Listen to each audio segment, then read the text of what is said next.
Hello and welcome.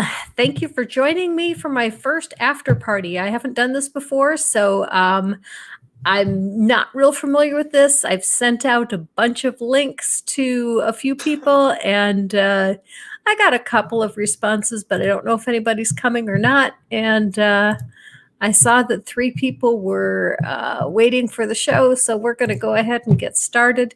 If there is anyone in the chat that would like to join the show, just let me know, and I will send you a link, and just jump on in, and we'll just shoot the breeze here. So, Lone Wanderer, how you doing tonight?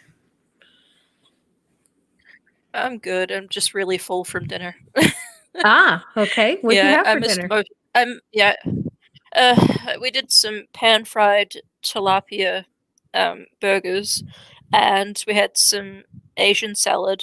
There's these little packs you can get from Walmart, little ones you can make up, and had some suddenly salad pasta, the ones from Betty Crocker. I like those. Okay. Yeah, but it was kind of a bit of a milestone because I've had a lot of problems with eating since I got sick, but I was able to actually finish a whole plate tonight. So. Well, that's good. That's good. And it hasn't happened in a while.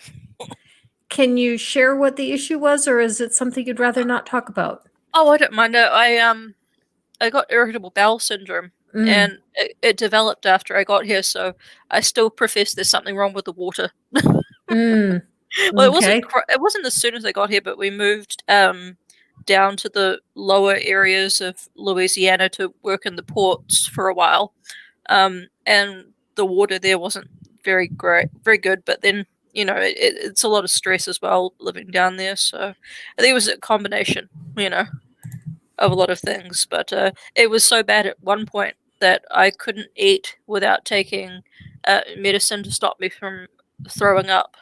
So that they gave me the same stuff they give pregnant ladies. I know that can be a serious issue. Just a minute. I'll get back to this. Aunt Jer, hello. Thank you for coming. And Elisa is here now. Welcome back, Elisa. Aunt Jer, if you would like to come, I put a link in the group, our women's atheist group. And so if you would be interested in joining us, just hop on in. But anyway, getting back to what you said, I have a daughter that's a doctor, and she was telling me about a patient that had irritable bowel syndrome, and she said I could diagnose him without even, I just walked in the room and looked at him, and I knew exactly what the problem was, because he was like 6 feet tall and he weighed like 120 pounds, and he said, "Yep, I know what his problem is." See, unfortunately, I didn't have that problem. I just gained weight. I guess it's because I was, so undernourished. My body was trying to store fat, so it went the other way. I felt cheated. I thought maybe I'll lose a few pounds. But I haven't got my camera on because I don't want to get a copyright strike, because there's a screen behind me, and I don't need you getting a strike or anything. So actually what it would be is it would just give me a copyright claim. Okay. And I do have a couple of videos out right now that have copyright claims on them, but I'm not monetized yet, so it doesn't matter yet. Okay. Although this project that I'm doing with Nervardia has really helped. She and I are doing a joint project. Ken Ham put out an article recently that it's 10 sin-cursed animals. And platypus and stuff. I saw that. Yeah, the platypus was the first one, and the second one is bees. And I've done my half of the one on bees, and I told her the puns were fun in this one. Love that. And so I've been picking up lots of new subscribers from that project that have come over from Nervardia, and I very quickly went from 300 subscribers to 400 subscribers. I noticed that. One day I was just like, oh my gosh, she's at like 390, and then all of a sudden, boom, you're well over 400. I'm like, wow, yes. Yeah. On my nose. I never thought I would get to 31 subscribers, but there you go. and I've just been doing a little bit of collaboration. Like I've been sending Dave the questions for critical questions. Oh, cool. Yeah, most of them, I hasten to add, have been made up by me, so I'm not sure what that says about me. But I let my imagination run wild, so yeah, a few of them I've gotten from other people, but for the most part, I've just tried to think of the craziest questions. Did you see the award that I won for the best answer? I did. That was hilarious, and I loved how it had a little knitting going on there. Actually, I wish I could show you half the piece I've done, but I'm not happy with the sleeves, so I've decided to make a oversized cardigan. But it's very oversized, so I need to take it in. But once I get the sleeves done and everything, and then put a little trim on it, and kind of fix it up, it'll look nice. I said to my sister-in-law, if it looks horrible, I'll say that someone else made it, but still wear it with pride. But I have some more wool coming tomorrow, and it's the really oversized stuff, which makes it faster. And I really want to try a sweater I saw, but it's really, really ambitious, and I don't know if it's gonna be one of those pictures where you have the side by side, expectation versus reality. But I think it will be. But my husband was telling me he was reading the Farmer's Almanac and said it's going to be a really bad winter, so I'm getting ready with a few pieces. So, are you in Canada? No, I'm in Louisiana. Oh, well, there's no such thing as a bad winter in Louisiana. Oh, I've brought the weather with me. Oh no! It was 2 years ago. I think it snowed, and I think it was like 8 inches of snow. It was crazy for us, But we're further inland, so. I was born and raised in Wisconsin, and while I was in college, my parents moved to New Orleans, and the second year I was in college, I brought my roommate down with me for Christmas break, and we were laying out on lawn chairs sunbathing during Christmas break in New Orleans.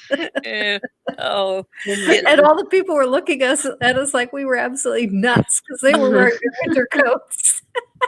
See, if I went to Wisconsin, I'd throw myself naked in the snow. Because I grew up with colder weather, so when I came here, it wasn't really a shock, but it's just the humidity is so horrible. And where were you from? New Zealand originally. Oh, okay. Yeah. So it's an island, and yes, it is in the Pacific, but it's the last stop, before Antarctica. So we see a lot of service guys, going through the airports and stuff, and they'd be sitting there freezing in the winter time. It'd get below zero in the winter, but really we don't do with the metric system, so it's below 32. Oh, okay. We start at 0. Like we should count. Yeah, I never got that. 32. Yeah, I don't get it either. I don't know.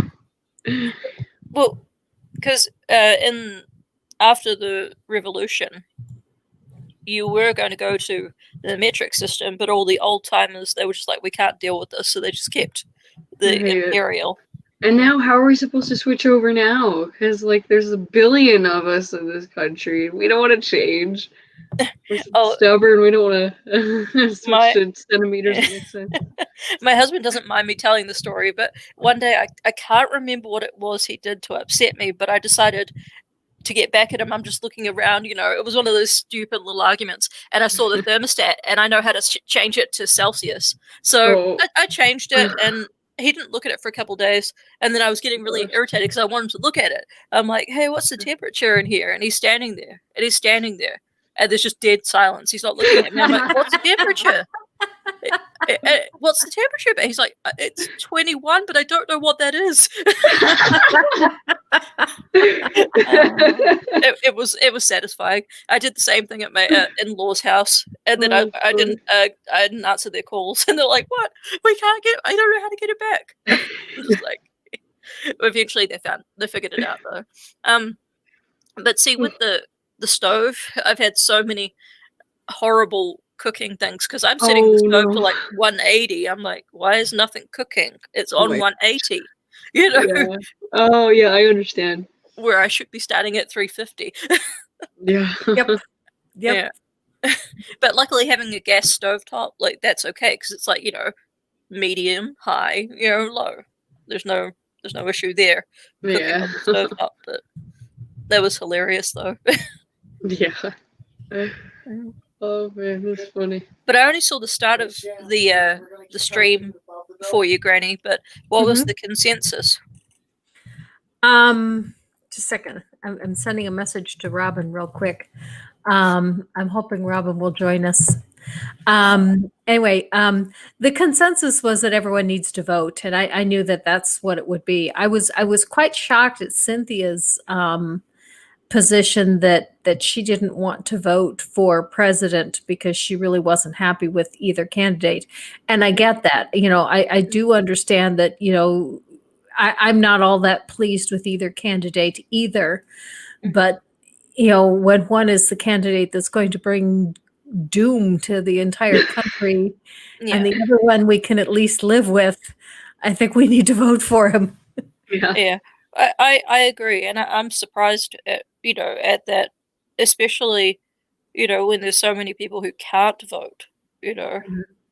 Like me, I can't vote. Yeah, I understand. But then you can't sit there and I mean, it's that classic argument: if you don't vote, you shouldn't complain. Yeah. And no, go ahead and finish. Oh, this is just because what's the point? Yeah.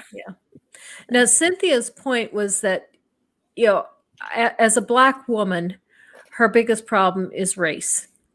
And by not voting for the Democratic Party, she's trying to send a message to the Democratic Party that you're not addressing our issues.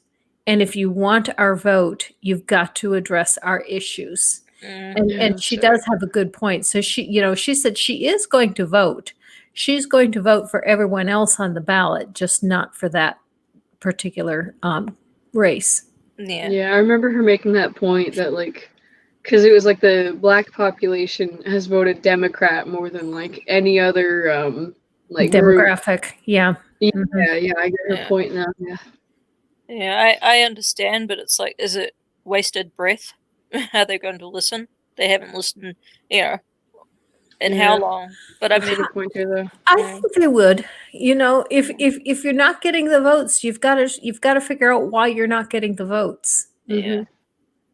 Yeah. I mean, the same could be said for the Latino population. Asian Americans, immigrants. The list goes on. But I understand what's going on with the Black Lives Matter movements right now and all the protests, and that they're fed up for being treated the way they are, and so they should be.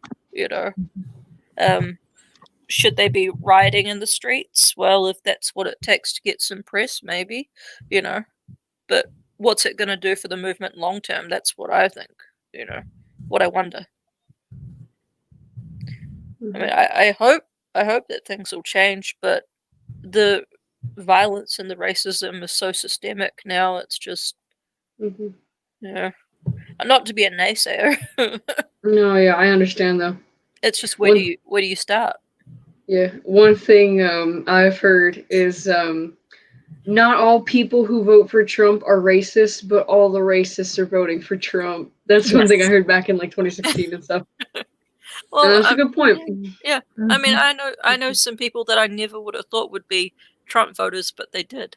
And I wanted to ask why, but I didn't want to start a fight. Yeah. But I tell you, that election divided our family. Absolutely divided. There's still people I don't speak to on my husband's side. You just can't have a conversation with them. Yeah. I mean, there was one where it's kind of awkward. We just stand to the back when they're, at events when they're praying. We just, we don't necessarily turn our back, but we just kind of, step out of the way.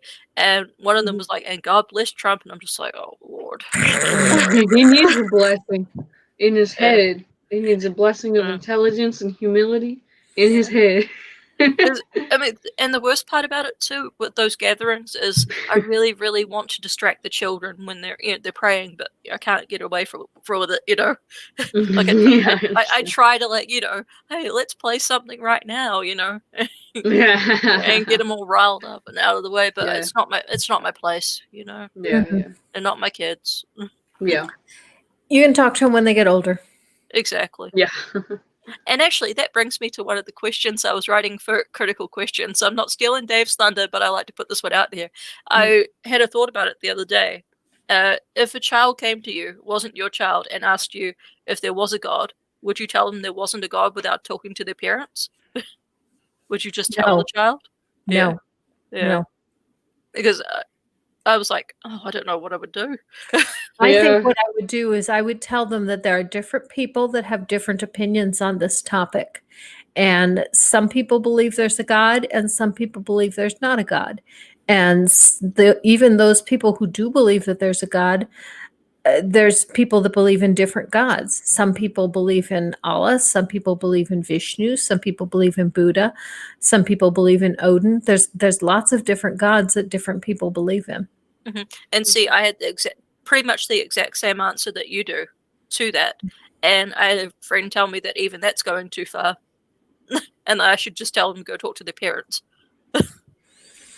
I think you're allowed to have your own opinion. Exactly. I'll ask you a question about ask you your opinion on something.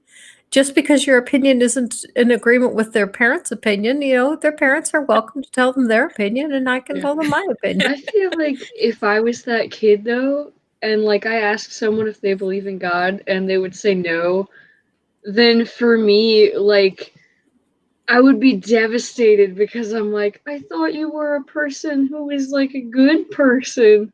That's how I was conditioned to think when I was a kid.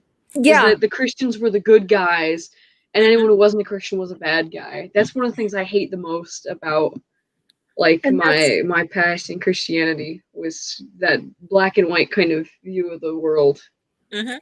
And that's one of the reasons why I would answer the question is because it gives the child someone to look at that, hey, I know this person isn't a bad person, and yet this person isn't a believer. That's one of the things that was in the back of my mind for decades. Because, and I mentioned this in one of my videos, that I have an aunt. She's really a really good person. I mean, she is one fantastic person. And she's an unbeliever. She always has been. And whenever a pastor would say, unbelievers are lawless and they don't care about other people, they're selfish and they have no morals. Well, that's not my Aunt Mary Ann, Yeah. I think that's one of the most important lessons I learned is that people can do good things. They may have different motivations or different religious beliefs behind them, but people can do so many good things and just be good people regardless of that. And when I was a kid, I never was taught that was possible. I only ever thought that oh, you're only a perfect Christian or you're a terrible heathen and you suck. I hate that so much because that's just so hateful. That's just 100% hateful. And Jesus never thought like that. I've the always Pharisees said that only ever thought like that. No. Yeah, I always say I do good for goodness sake. Yeah. I'm not going to hold your sandwich ransom, and pray over you. I'll just give you a sandwich. Yeah. Robin said that he is tired and needs to go to bed, but he loves you and misses you, Elisa. Oh, good night, Robin. I'm gonna watch more Transformers, I promise. Only got through episode 1 and a half of the second one, but I will watch more Transformers, I swear. But I'm so sad because the Jehovah's Witnesses and the Mormons don't come to the door anymore. Yeah. No. There's no one to play with. I have this I have a friend in England, and he gave me a copy of his little quiz that he asked them when they come to the door. And you add up all the points, and it says, "Congratulations, you're in a cult." Oh, like it goes through questions like, "Do you ever feel pressured by the group to do things you wouldn't normally do?" Yes, oh yeah. Yeah. But they don't come anymore. Actually, one of them. No, they haven't come since I told them I was an atheist. They didn't even try. I thought they would come back, but you try the most. I know, it's like, what? You're not playing with me. The guys that came to the door and they gave me the little card, the Mormons, and they did the little spiel, and I said, "Yeah, I know about you. I studied religious studies at university. I know all about you. But I have to tell you, this is an atheist household. We're not interested." And he said, "Well, if you don't believe in God, then you could still pray to him, right? And it wouldn't be a problem."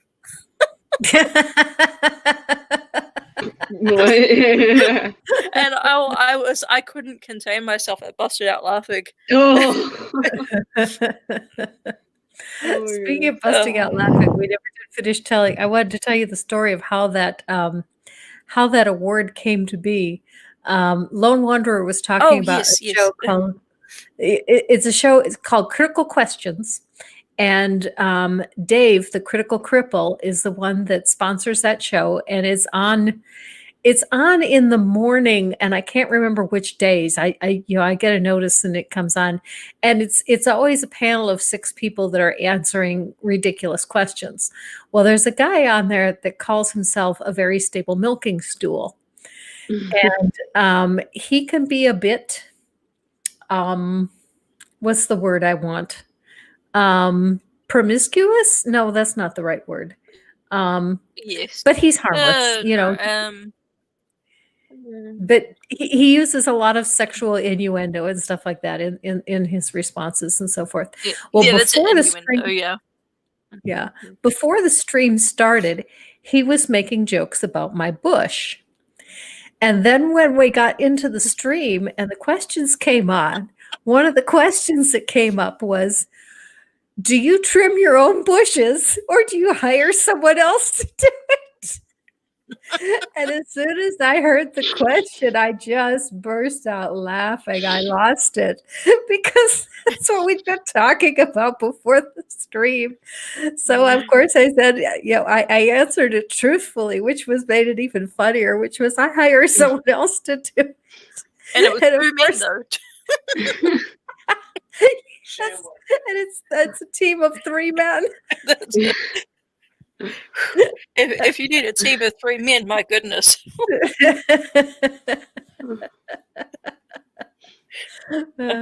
Oh, that was priceless. But I just loved the little knitting that was with it. That was so cute. Did you see the finished scarf? Yes, I did. That was good. Thank you. See, I'm really not for crochet. I tried it. It's not me. I need 2 needles. I'm actually going to have to reteach myself to crochet pretty soon. I'm working on a baby blanket for my daughter who's pregnant and due in November.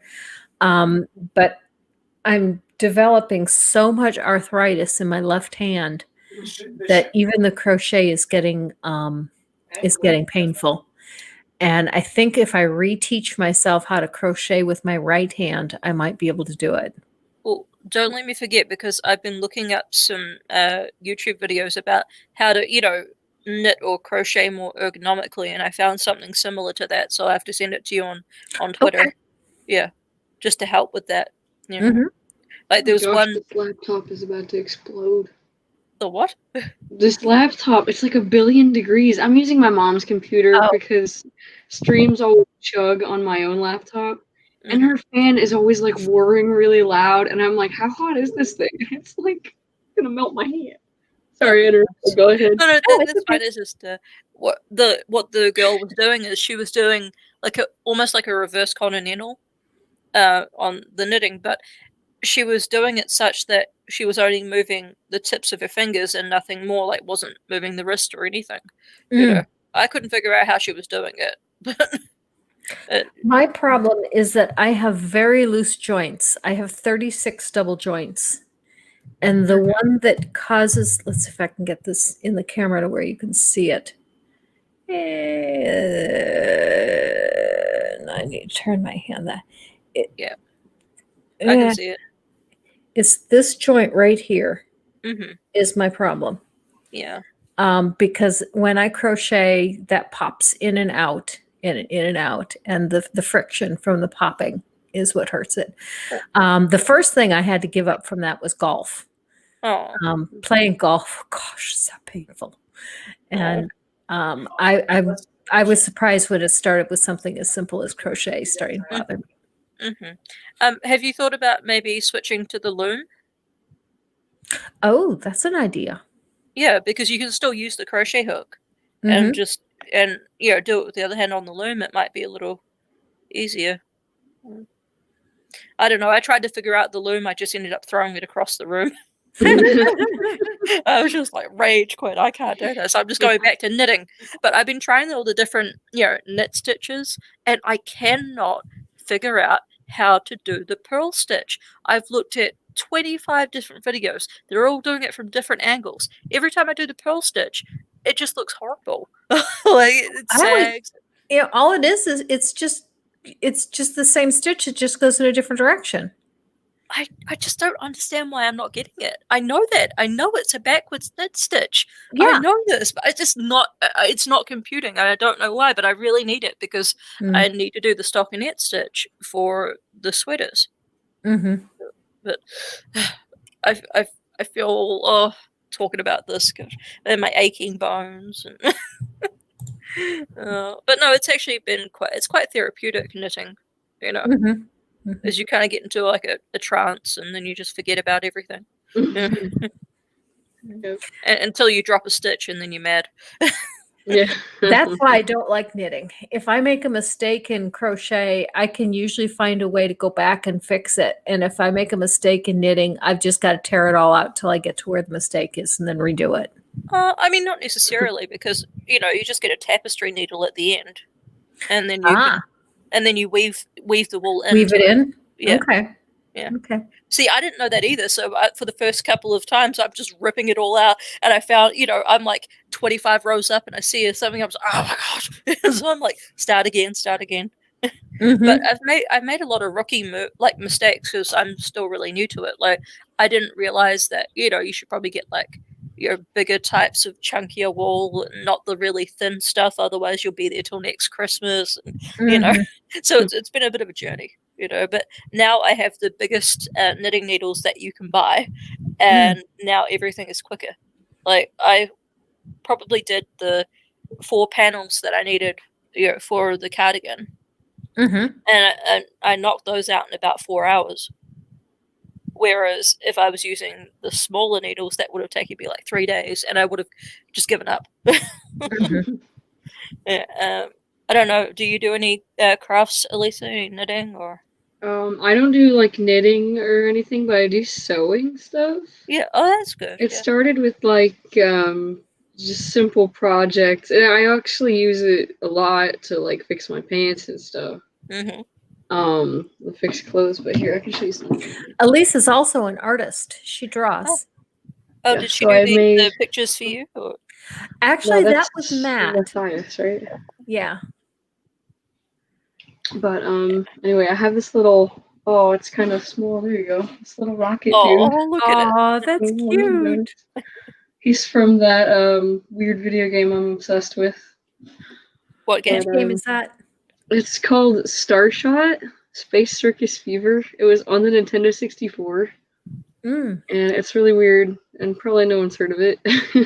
No, I had it in 64, and I don't recall it. But the thing is, with a lot of the gaming consoles, like there's certain games that are in certain countries or regions. Yeah, it was made by Infogram, which is a weird French company, and it wasn't a very good game. Like, it didn't sell very well, and I get that. I mean, I really love the game, but it's not very good. Like, the game is like my favorite for like the characters and like the story. Like, everything's really funny.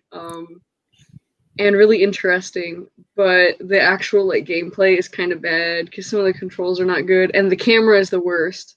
Like imagine playing a video game and the camera just like flips in random directions for no reason by itself. It's ridiculous. That doesn't sound good. Yeah, someone described that game, like the pitch for the game is basically like Star Wars meets The Simpsons. So it's like sci-fi in the future, like the 32nd century, but it's like a circus in space, and there's all these like wacky, goofy extraterrestrial characters doing weird stuff. So it's really fun. Yeah. So, what else have you got going on this week, Granny? Do you have anything coming out? I didn't hear your shills. I'm working on a video, Was I Ever a Christian? And it started out, it was supposed to be like just a little 10-minute video because I was doing it as a response to someone. Well, it's a response kind of to somebody on Twitter, but more a lot of people on Twitter who all say, well, if you walked away from Christianity, obviously you were never a Christian. And so I kind of wanted to answer that with more than just a tweet. And so I decided to put together a 10-minute video. But as soon as I started writing the script, this happens to me every time. It goes on and on and on. And I finished the script about 2 hours before we started the stream, and it was 6 pages long. And I also pulled out 3 videos of pastors talking about what does it mean to be a Christian. And I go through, so the whole video is going to end up 30 minutes long. And it's ending up turning out to be a regular size project instead of a 10-minute video like I thought it would be. Yeah. Well, in the words of Gandhi, I like Christians. No, I like Christ, but I don't like Christians because they're nothing like Christ. Yeah, honestly, this is true. I feel like a lot of times. Well, I don't think Christ was ever a single person either. Well, I don't believe in all that anyway, but yeah. Well, it's like, all these different books written at different times, and I don't think, was there anything actually written in the time of Jesus? I don't think there was. No. It was all like 40 years or something. Writing in the New Testament was written by Paul, who never even met the man. Yeah, exactly. That's crazy. But, I mean, I don't know. See, I don't think I ever was a Christian at all. I was just going to church because that's what was expected. And then my mother dragged us to church because that was what it was expected to please her mother-in-law, and then she went through all different types of religion. I mean, I can't tell you how many different things that she had tried, and then I got to thinking about it, and of course when I was about maybe 7 or 8, you start to ask the questions in Sunday school, and rather than answering my questions, they're like, here, have some candy. Here, have some candy. And it got to the point where I didn't want to go to Sunday school. So I would stay in church because I wanted to hear what they were saying. Because in my mind, it was like, well, maybe this is secret and we're not supposed to know about it. And then through a series of events, it came to the point where I said I didn't really want to go anymore. And then I was with a long-term partner, and he was religious, but I think that was also cultural upbringing and stuff. And eventually I said to him that I don't think I ever have been, and I can't lie to myself anymore. And that was kind of the nail in the coffin of the relationship. I mean, there was other factors, but he said that his parents were right, and I'd probably just lied about it. And I'm like, well, I'm not lying to you, I'm lying to myself, which is worse, I mean, yes, I was going to church, like it wasn't like I wasn't, and I was, going through all the motions, but it just left me empty and feeling really dirty about myself because I didn't believe it, And it was really liberating afterwards. Definitely. Yeah, you're good. Elisa, your family are still believers, aren't they? Yeah, definitely. Is there any? Sorry, what? Is there any tension with your family over that? Well, I guess it all started in like around 8th grade. I don't remember why exactly I was having questions about Christianity and stuff. I don't really remember what all caused that, but eventually, I think, I don't remember. But eventually I ended up thinking like, no, I can't really believe this anymore. And there was a lot of tension in those first couple years when I walked away because, I mean, frankly, I'm like my mom. I get really emotional and stubborn about stuff a lot. So I was really just mad and angsty about it, kind of, because I feel like I'd been, like lied to my whole life and stuff, and I wanted to change other people's minds too. So at first there was tension there, and I mean, my parents, bless their hearts, honestly, I am really blessed with such loving parents because even though we've had so many like arguments and stuff and we've been so, I mean, I get so heated about it, they still love me so much. They never like kicked me out of the house or anything or done anything terrible like that. Mm-hmm. They still, I mean, I think they're a good example, at least on the part that they showed me love instead, and I'm so thankful for that. So I'm no longer like, I hate Christianity and I hate Christians and stuff. I should clarify on one thing I said earlier when I'm like, yeah, I agree that I like Christ, but I don't like Christians. It's not that I don't like Christians. It's just I don't like sometimes what some Christians do or how some Christians act. Because really, I don't want to just hate people based on a label. I want to not. I cannot like certain things that certain people do. Yeah. Well, I don't hate Christians or Christianity or religion because the opposite of hate is love, which means I still have some feeling for something that isn't real. So to me, I'm ambivalent about it now. I mean, I still get mad at, like Elisa was saying, mad at the things that people do in the name of religion or the religious people, but yeah, how much of it is the person and how much of it is their faith? yeah. I mean, yeah. Look at Santi Jerry the Falwell. Sane and Master Zenith have joined us. Welcome to both of you. And Santi, if you want to join in, I sent you a link. Master Zenith, if you would like to join in as well, send me a DM on Twitter, Kelly Pearsall3, and I'll send you a link as well. I mean, look at old Jerry Falwell Jr. Oh, how the mighty fall. Did you see that, Granny? I'm sorry, what'd you say? Jerry Falwell Jerry Jr. Falwell. Oh, yes. Yes. Yeah. Oh, how the mighty fall. Yep. Those are the days I look forward to. I can just sit on my pedestal. It's not that far off the ground, but still. One thing I would say was like at very first I was like all mad about everything, and I would really love to like into kind of debates at school about this kind of stuff, about like science and everything. And yeah, I watched a lot of probably the same stuff you did, Granny, like Matt Dillahunty and like Atheist Experience. I think that was one of the very first like channels, that and like Dark Matter. That Oh, too. I love Dark Matter. But like over more years, I started to grow more of a real appreciation, I think, for Christianity, because this whole time, like, sure, like, I don't like the manipulative parts and the whole, like, you're not a real Christian or you're the bad guy because you don't believe in XYZ or go to church X amount of times and stuff like that.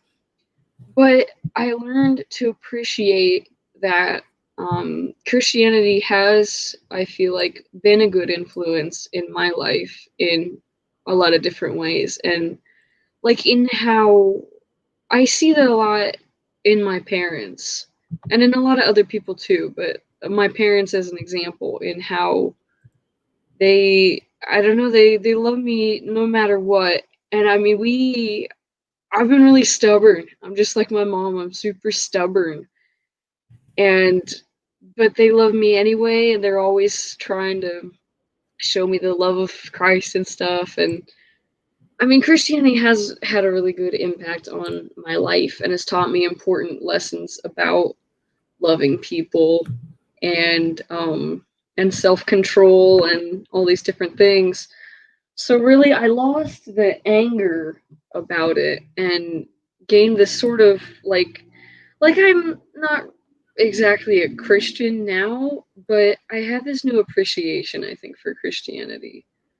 And I definitely respect like parts of the Christian religion. You know, I don't want to just bash people for being Christians, but you know, I also don't want to be like, oh yeah, the Earth is 6,000 years old and everyone's going to hell. Like, no, I'm on board with that part.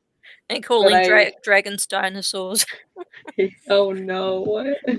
Yeah, there was I can't remember who was saying it, another YouTuber, but they had a T-shirt on and it had a dragon on it, and the little evangelical boy came up and asked him if that was a dinosaur.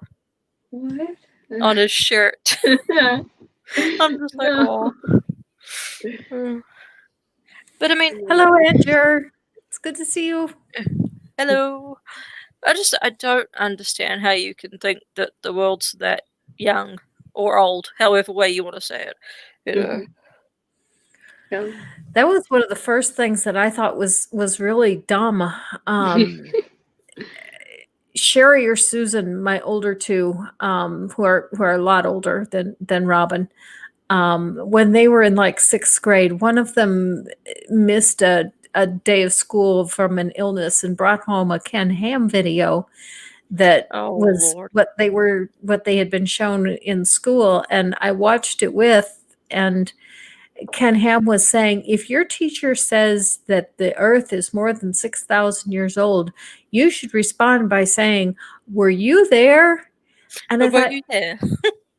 I thought, you have got to be kidding. Were you there 6,000 years ago? Well, yeah, the whole point they're supposed to be making is that, you weren't there. How do you know that the world wasn't really, is really millions of years old? And but I was thinking, why is the school encouraging school children to be disrespectful to their teachers? Exactly. Yeah, you're right. Exactly. And if history was dictated by someone being there, we'd have very little history. Yeah, you're right. Yeah. Yeah, that basically wouldn't exist. Exactly. Everything that happened more than maybe 100 years ago tops, it doesn't exist. How do you know George Washington is real? Not just a government conspiracy. I cannot stand Ken Ham with every fiber of my being. Yeah. I hate it so much. If we were driving that way, I would take a detour just to spit on the place. I cannot stand him with a passion. Him and was it Ray Comfort? I cannot stand Ray Comfort. What's worse is we're from the same town. Banana? Oh, really? Yeah, we're from the same town. Oh gosh. Yeah. And it's a small town, so he could be related. I've never talked to Ray Comfort directly. I still look forward to doing that at some point. But I have talked to him or not to him, but to some of his followers on Twitter. And you can tell a Ray Comfort follower because of the questions they ask, because they always lead with, how many lies have you told? And I know. Yeah. Well, it's an impossible question to answer. No one can possibly answer that because no one has a perfect memory of everything that they have ever said in their entire life. Hello, Santi. Welcome. Hello. He might be. Your microphone is muted. There we go. I need 1 second. Okay. So sorry, not to be rude. Hi, y'all. No problem. Hello. It's good. It's all good. So anyway, so this guy comes to me and I take it back. They start with, are you a good person? And so when the person led to me with, "Are you a good person?" I said, "Well, I don't really think there is such a thing as good people and bad people. People are just people, and some people do good things, and I should say everyone does some good things and some bad things." And the response I got to that was, "Okay, how many lies have you told?" How is that a response to, "I don't believe there are good people and bad people"? Exactly. Because they're leading it up with the classic Ray Comfort spiel where it's like, how many times have you sinned? Oh, everybody's a sinner. We all need Jesus. Repent.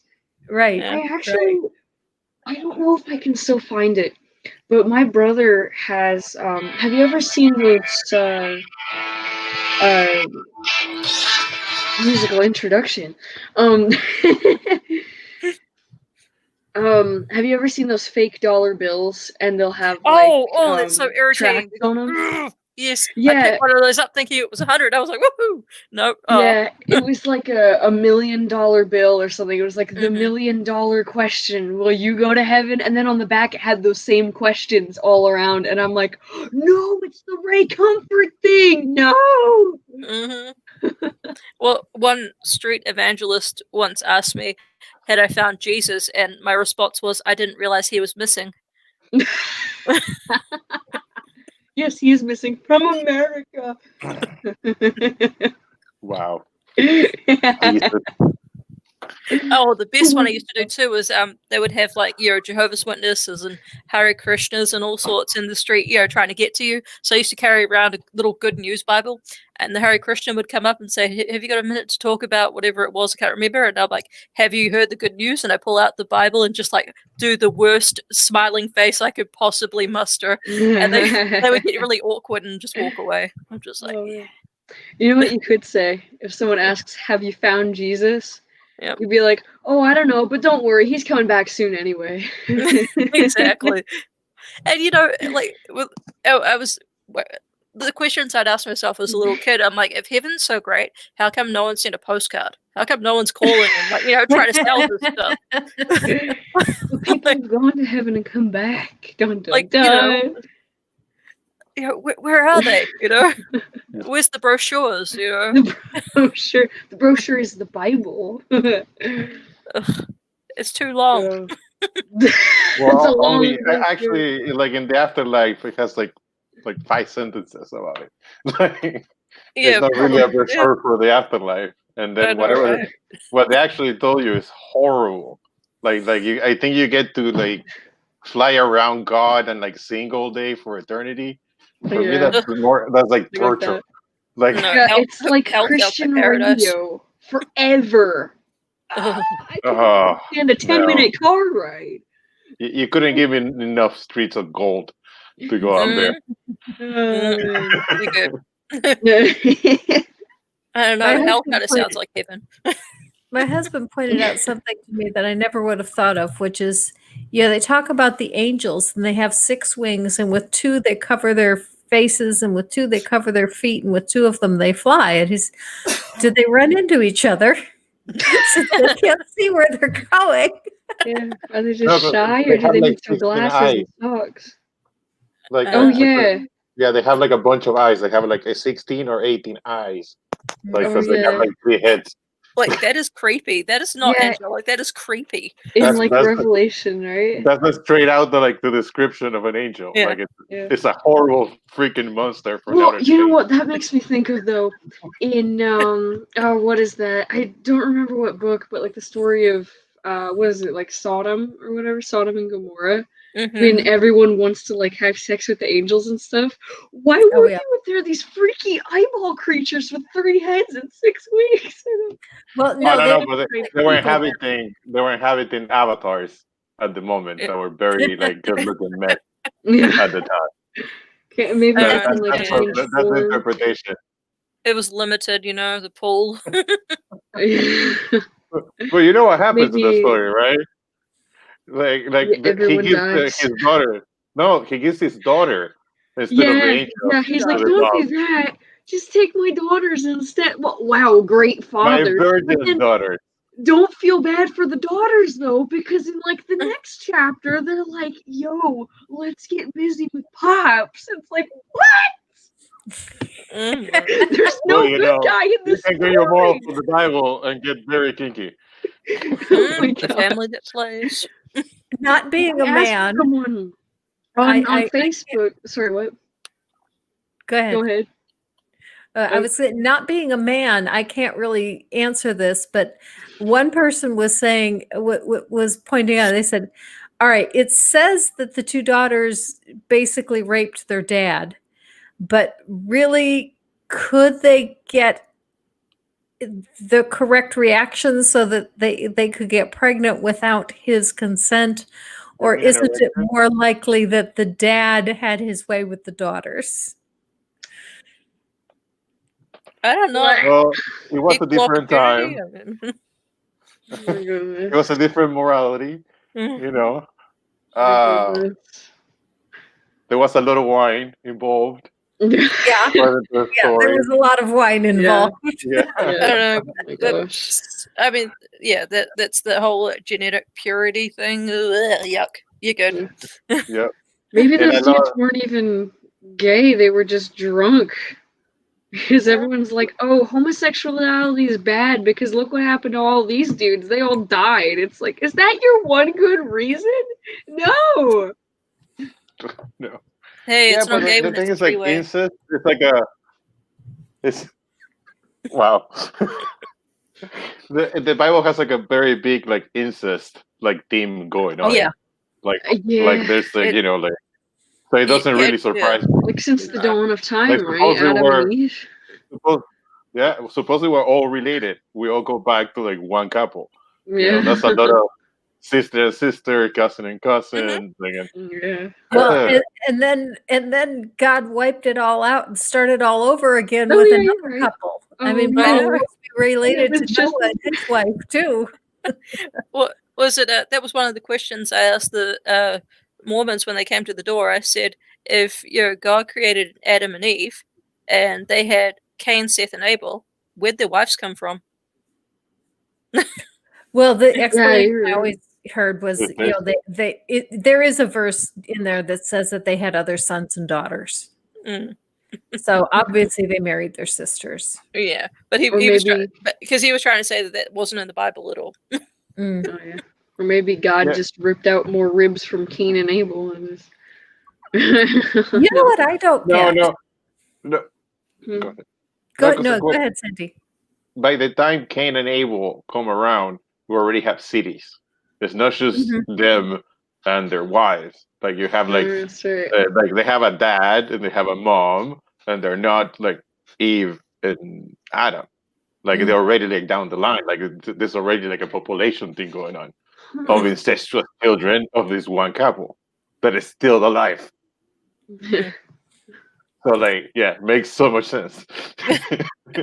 One thing that I point out, I've brought this up a number of times, and I don't know why I don't hear this from other people, is the right has a problem with people who are transgender, and particularly when I'm responding to people from Answers in Genesis who say that a transgender woman, a trans woman is not a woman. This is a man because this person was born biologically male. You can't become female. And what about Eve? God took a rib from Adam that was, it had male DNA, and he made a woman. If God can take a man and turn it into a woman, why is it wrong for people to do the same thing? Well, one thing I thought about that one time, and I think, and I don't really remember, it's been a while since I heard about this, but I think in the process of development, we all start out as like female, and then no. No? Okay. I thought at one point, I don't know where I heard that. I heard that. It's something that they used to say in the 80s about we were all girls until we lost a chromosome or something. Yeah, all like fetuses, embryo, whatever you want to say, they all start out with the same, and then it develops from one to the other. Yeah, so It I had does. wondered about that. But the DNA is there from day one.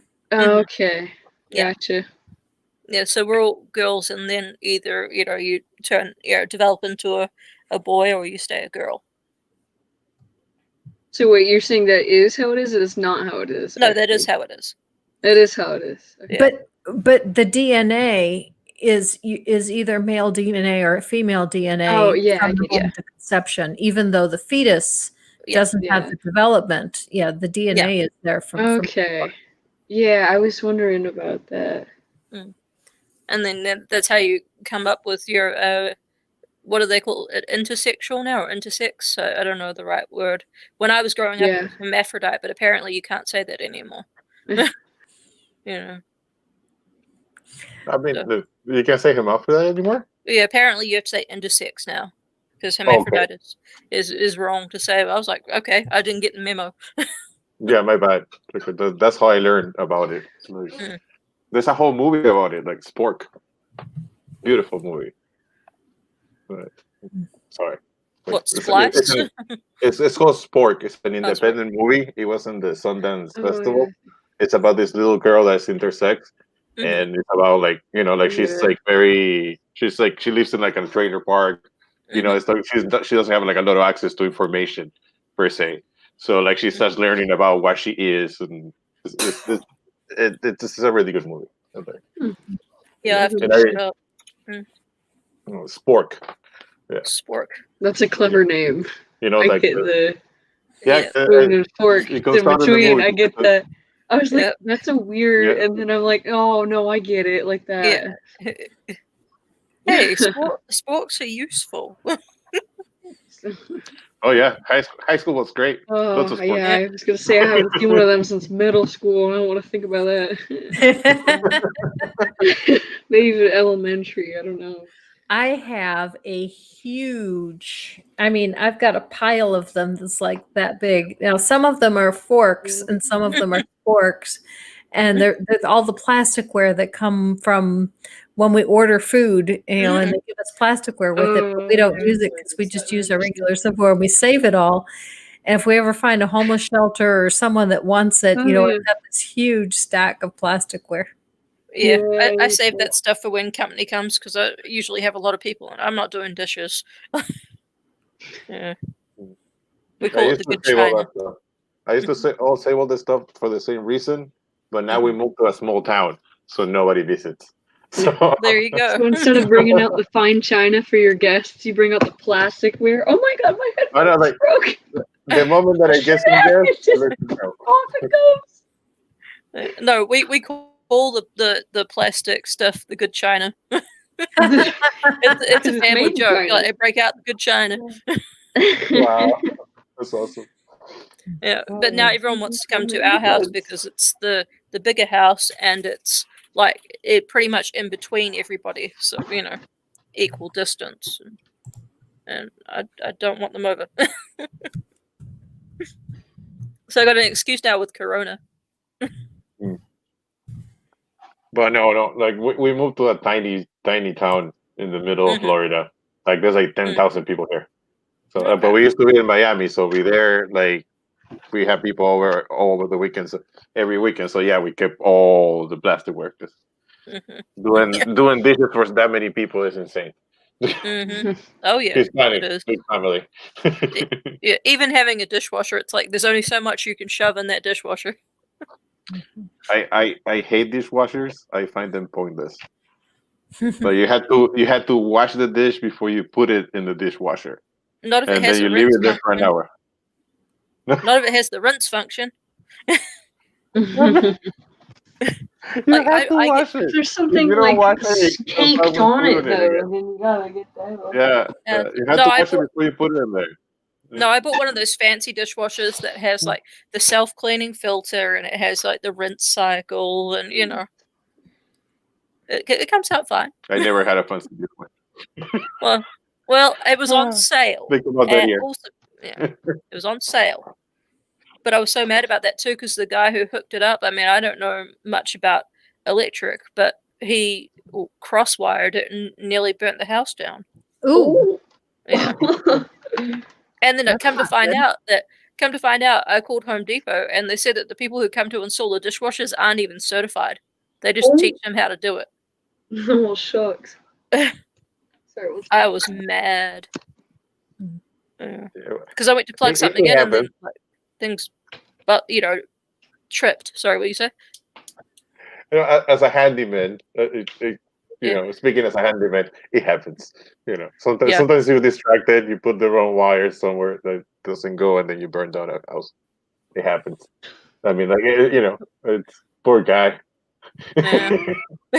Because I had his number. I called him. I'm like, you know that you did it the wrong way. He's like, no, it worked fine. Yeah. I couldn't imagine getting that call. And he tried to say that this is the worst part, Santi, because he tried to say that he tested it before he left. I know that's a goddamn lie because my husband had to go out to the store to get a pipe because the hose pipe they bought was not long enough, so he had to end up finishing the job. In terms of, so you can't run a dishwasher without a hose pipe on it. But yeah, and it takes about an hour for it to run. Exactly.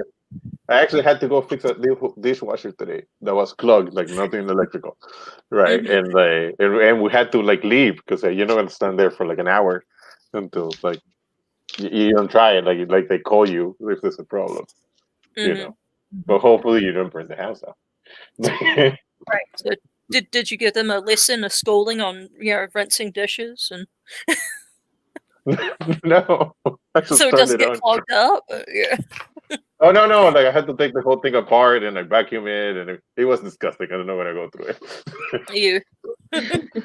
Hey, you gotta do what you gotta do to make money.